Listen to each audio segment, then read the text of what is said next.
Belajar membaca dan menghafal Al-Quran bukan pekerjaan mudah, apalagi kaum tunarungu.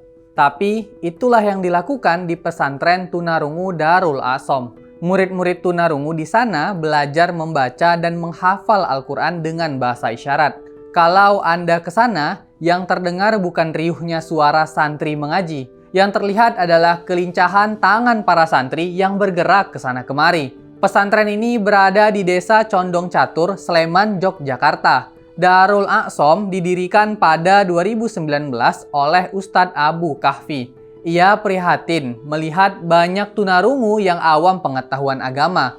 Begitu pindah ke Jogja, Kahfi segera mendirikan pesantren tunarungu tersebut. Awalnya ia bertemu dengan 2 anak tunarungu di Jakarta. Mereka lantas diajak ke pondok pesantren di Bandung. Mereka diajak beraktivitas dengan para santri di pesantren.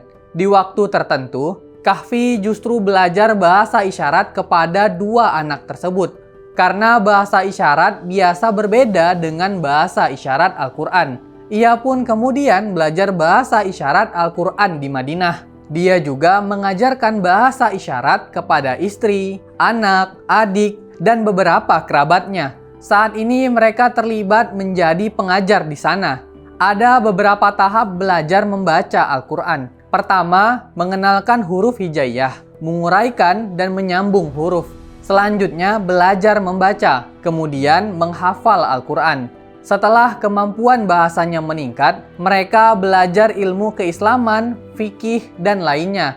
Saat ini, Darul A'som punya 115 santri yang berasal dari berbagai daerah di Indonesia dengan usia termuda 7 tahun dan yang tertua 28 tahun. Para santri bukan hanya belajar agama, namun juga belajar pendidikan formal. Harapannya setelah lulus, mereka bisa memperoleh ijazah hingga paket C. Murid tunarungu punya hak yang sama,